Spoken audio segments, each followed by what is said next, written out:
भाई है। अब आपकी जगह ऊपर बन गई है भाईजान, वो ऊपर आए तो सही, आप ऊपर जाके देखें सही, जगह बन गई है, वो जगह आपकी बन गई है। आपकी यहां चेयर लगवा दें, यहां चेयर लगवा दें। हुसनैन आप नीचे जाएं जल्दी जरा,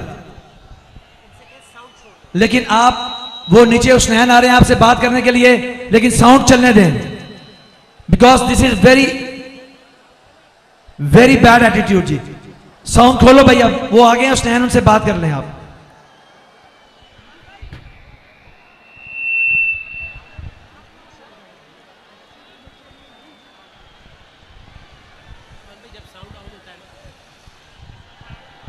मेरा उसके साथ वो जो एक चोरनी है, वो जो एक झूठी औरत है, वो जो एक फितना बाज है, जिसकी सरिश्त में हराम खाना लिखा है, उठ उठ के हर रोज कहती है कि मैं तो इमरान खान को देखती नहीं, और हाय अल्लाह हर रोज इमरान खान को देखती है। हर रोज उसकी तकरीर इमरान खान से शुरू होती है, इमरान खान पे खत्म होती है, उसको नींद नहीं आती है जब तक कि वो इमरान खान का नाम ले ले। मैं कहती हूं कि नानी जान, आप जो मर्जी कर लें, आज तक आपने कौंसलर का इलेक्शन नहीं लड़ा, आपकी हैसियत ही नहीं है कि आप इमरान खान का नाम ले सकें। तुम्हारे लिए तो ये रहीम यार खान की टाइगर जैसी काफी है। मैं सिर्फ दो वजीर आजमों का कंपैरिजन करने आई हूं। जब यूनाइटेड नेशन में एक मर्दे मुजाहिद इमरान खान बोलता था तो उसको दुनिया सुनती थी, उसकी जबान में लुकनत नहीं होती थी, दिल में ईमान होता था। कश्मीर के बारे में जब बात करता था तो दुनिया सुनती थी। इस्लामोफोबिया के बारे में जब बात करता था तो आलमी लीडर बन के उभरता था, क्योंकि वो शान रसूल का मुकदमा लड़ता है। वो हुब्बे रसूल में मदीना की गलियों में नंगे पैर फिरता है। ये करम का मामला है कि अल्लाह ताला ने उसको शान दी। इमरान खान ने हमारा मुकदमा लड़ा, दुनिया ने माना, आलमी फोरम ने दुनिया में माना कि एक सच्चा खरा लीडर आया हुआ है जो पाकिस्तान का और इस्लाम का मुकदमा लड़ने आया है। लड़ा उसने मुकदमा कि नहीं? लड़ा उसने कश्मीर का मुकदमा कि नहीं? लड़ा उसने इस्लामोफोबिया के खिलाफ मुकदमा कि नहीं? तो इसीलिए तो कहते हैं वाया वाया हुए कंधे, जबान में लुकनत, मुंह के ऊपर पसीना, आंखों में शर्मसारी। कहता है मैं भिखारी तो नहीं हूं, पर क्या करूं, शक्ल से भिखारी लगता हूं। कहता है मैं मांगने तो नहीं आया, पर क्या करूं, खानदान ही मेरा भिखारियों का है। कहता है कि IMF से कर्जा लेना तो नहीं चाहता, लेकिन बाथरूम भी उससे पूछ के जाना पड़ता है मुझे। और मुकदमा क्या लड़ा उसने कि यूनाइटेड नेशन के फोरम के ऊपर पर्चियां उठा उठा के बस थूक चाट करता रह गया, थूक लगाता रह गया। वाह रिजीम चेंज वालों, वाह, क्या भिखारी आजम, क्या नमूना आपने पाकिस्तान को तोहफे में दिया है। कहां इमरान खान जिसकी आवाज और सच्चाई की गूंज सुनाई देती थी, कहां ये भिखारी आजम जिसका पसीना खुश्क नहीं होता। तुम रहीम यार खान वालों, क्या इमरान खान साहब का साथ दोगे? 2/3 अक्सरियत से वज़ीर आज़म बनाओगे? इंपोर्टेड हुकूमत को गिराओगे? इंपोर्टेड हुकूमत, इंपोर्टेड हुकूमत, इमरान खान, इमरान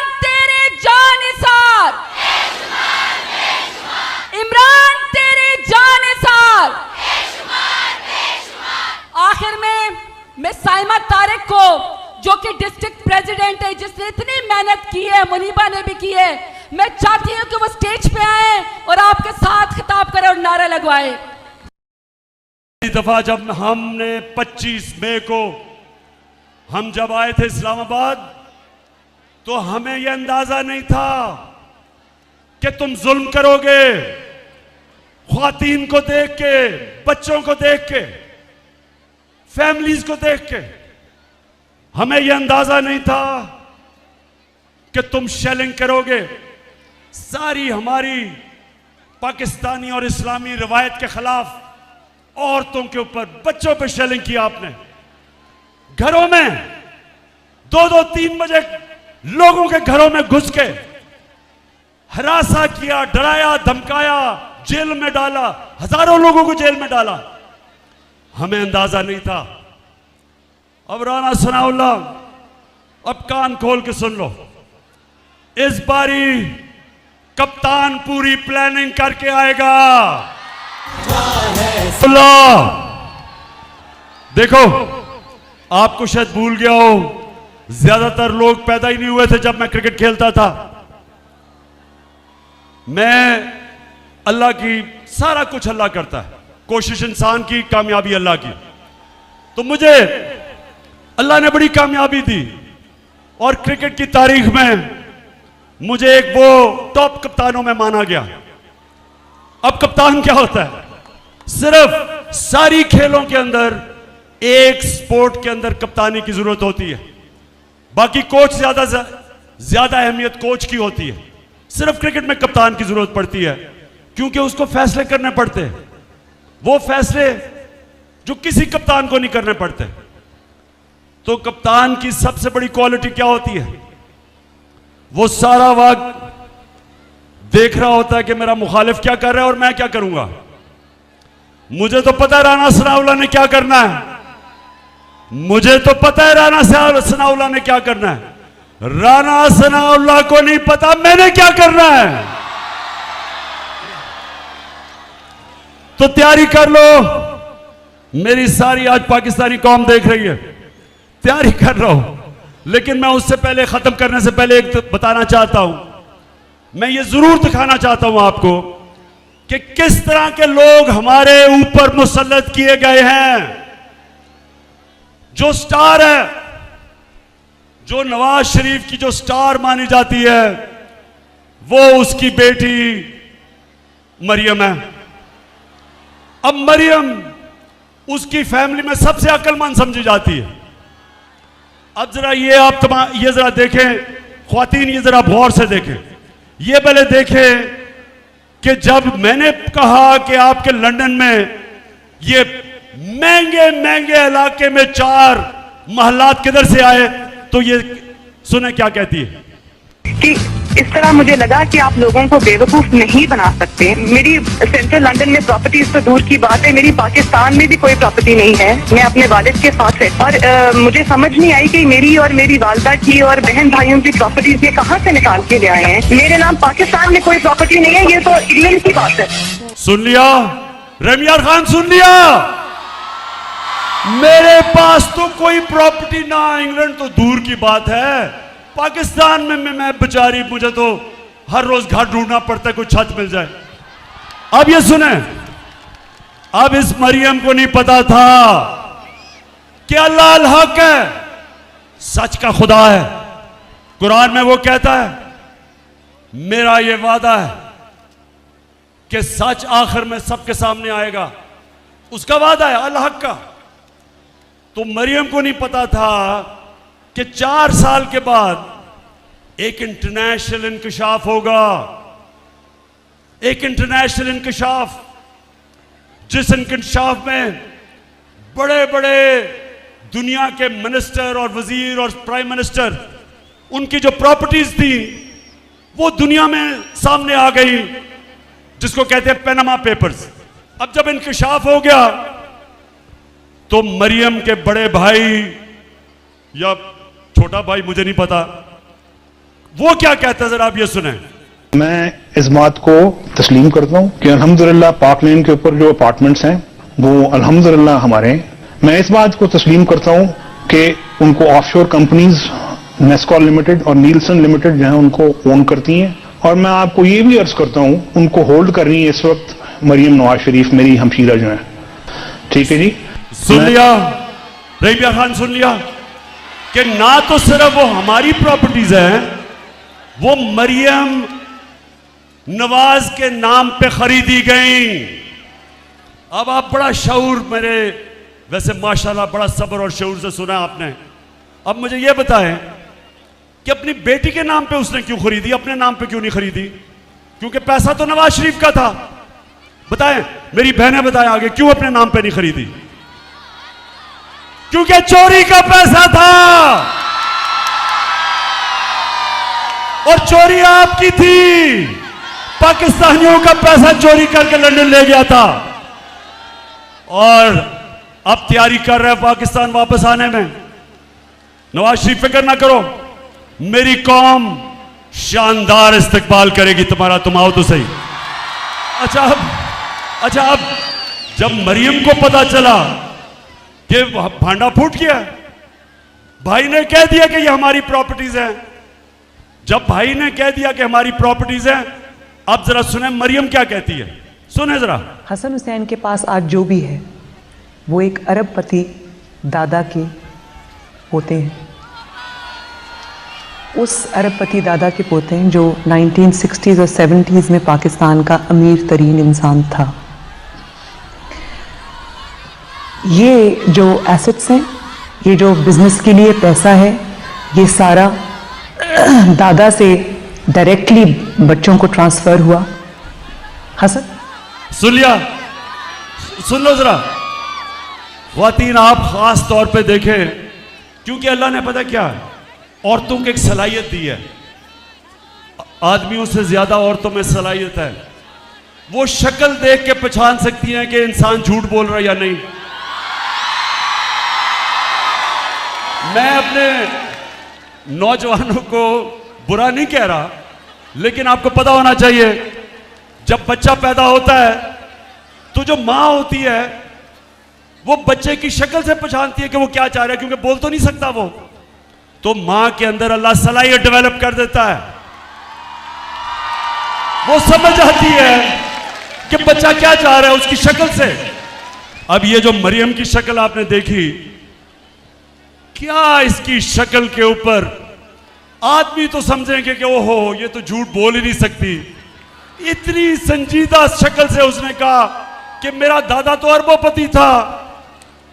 अब कि कह तो सकती नहीं थी कि मेरे बाप ने पैसा दिया है, क्योंकि बाप के पास उसने तो अपने एसेट्स में दिखाया ही नहीं है कि पैसा, और ये भी नहीं कह सकती थी चोरी का पैसा है। अब दादा साहब दुनिया में नहीं थे तो दादे का तो पूछना किसी ने नहीं था, तो दादे के ऊपर डाल दिया कि दादा बहुत अमीर था। अच्छा अब जरा ये तमाशा देखें, मरियम का जो दादा था वो शहबाज शरीफ का बाप था। अब शहबाज शरीफ अपने बाप के मुतालिक क्या कह रहा है, जरा ये गौर से देखें। मेरा खानदान मेरे खानदान को 22 खानदानों में शुमार नहीं होता था। मुझे इसके ऊपर बाइस फख्र है कि मेरे वालिद का ताल्लुक एक गरीब किसान के घराने से था। हिंदुस्तान से वो वालिद का ताल्लुक एक गरीब किसान के घराने से था। हिंदुस्तान से वो क्यों रहीम यार खान, अब मैं ये ठीक नहीं कहता कि मरियम को एक ही क्वालिटी मुझे उस पर नजर आई है अभी तक, इतने सीधे मुंह से झूठ बोलती है मैंने कभी किसी को नहीं देखा। अब हमारी